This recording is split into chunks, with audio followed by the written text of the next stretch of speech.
Picture this, a Saturday afternoon in 1975. The smell of cigarette smoke drifts through a supermarket where nobody stops you from lighting up between the cereal aisle and the frozen foods. Children sit alone in station wagon back seats in the parking lot, windows cracked, waiting for mothers who might be gone an hour. The car radio plays through tinny speakers, the engine is off, and the heat builds slowly under the vinyl roof.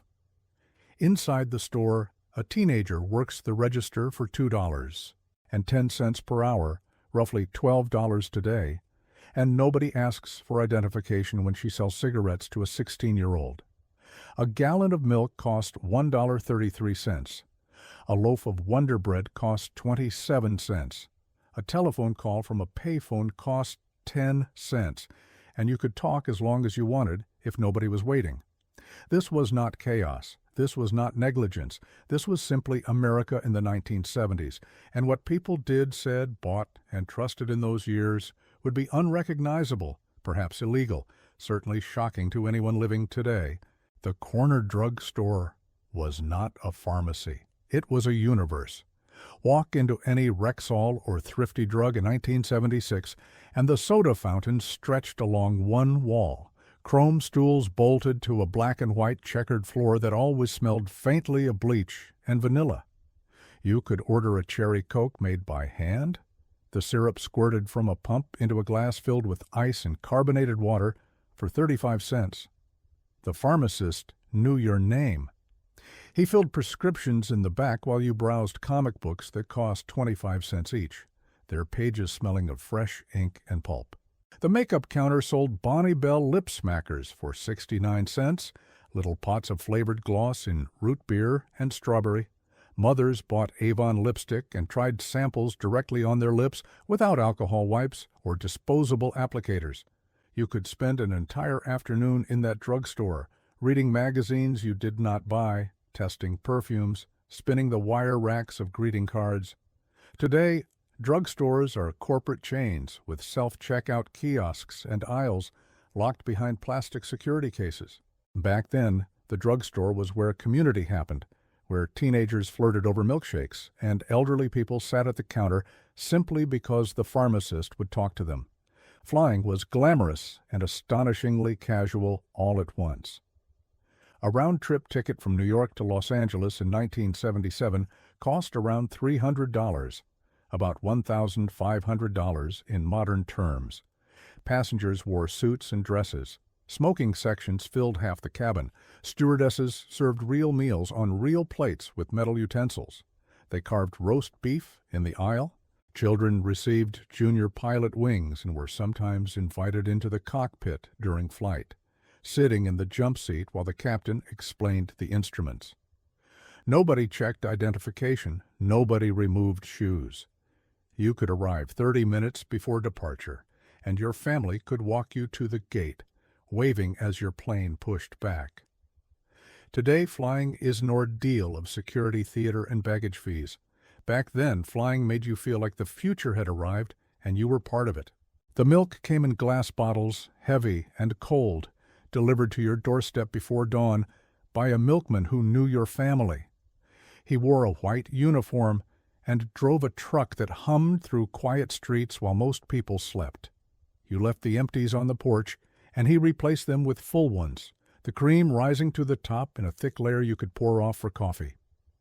The bottles clinked together in their metal carrier.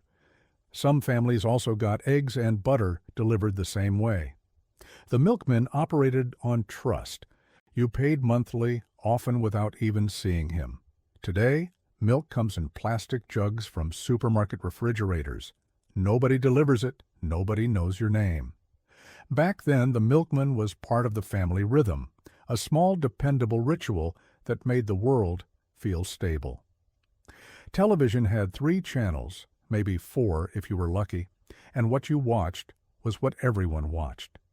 Families gathered around a single set, often a console model in a wood cabinet. The screen was small, the picture grainy, and if you wanted to change the channel, you stood up and turned a dial. Saturday morning cartoons started at 7 and ended at noon. Children sat cross-legged in pajamas eating sugary cereal, watching Scooby-Doo and the Bugs Bunny Roadrunner show. Evening meant All in the Family, MASH, and the Waltons. You saw it when it aired or you missed it forever. The shared experience created culture. Everyone knew the same jokes. Everyone referenced the same episodes.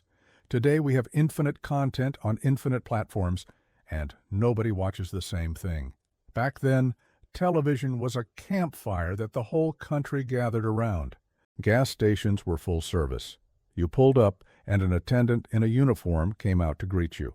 He pumped your gas, checked your oil, cleaned your windshield, and sometimes checked your tire pressure, all without being asked. Gas cost 59 cents per gallon in 1975, roughly $3.50 today. You paid him cash. Some stations gave out glassware or trading stamps with each fill-up. The attendant knew regulars by name. He remembered that your Chevrolet Impala burned a little oil. Today, we pump our own gas while staring at screens that play advertisements. Back then, the gas station was a place where someone cared about whether your trip would be safe. Record stores smelled like cardboard and plastic. The albums filed in wooden bins you flipped through, like library cards. Each record cost $4 to $6, around $25 to $35 now. You could listen before buying, slipping into a booth with a turntable and headphones. The clerk might recommend something based on what you held. You bought the album for the music, but you got so much more. The jacket was art, 12 inches square, the lyrics printed inside. You carried it home under your arm like treasure. You lowered the needle carefully, hearing that first crackle before the music started. The album played in order, as the artist intended, and you sat and listened without doing anything else. Today, music is invisible, streamed from phones, consumed in fragments. Back then, albums were physical rituals, and the act of listening was an event. The phone was attached to the wall, its cord coiled like a spring. Long-distance calls cost real money, charged by the minute. Calling someone after 9 at night was an emergency. You memorized phone numbers. You knew your best friend, your grandmother, the pizza place by heart. If someone was not home, you called back later. No voicemail, no texting. You made plans and kept them because there was no way to change them once you left the house. The phone was shared. Teenagers stretched that cord to impossible lengths, twirling it around their fingers while whispering to boyfriends and girlfriends. Today, everyone has a phone in their pocket, a private device that connects them to everything except the people in the same room. Back then, the phone was a shared tool, and talking required commitment. Sunday nights meant the wonderful world of Disney at 7, the whole family on the couch. Summers meant leaving the house after breakfast and not coming home until the streetlights came on. Nobody called to check in. Nobody tracked your location. You rode bikes through neighborhoods, played in creeks, built forts in woods. You learned independence through practice, through getting lost and finding your way home. Today, childhood is scheduled, supervised, and monitored through screens. Back then, childhood was something that happened outside, unsupervised, and that freedom taught resilience that cannot be learned any other way. These memories are not just about cheaper prices or simpler technology. They are about a different understanding of risk, trust, and community. The 1970s were not perfect.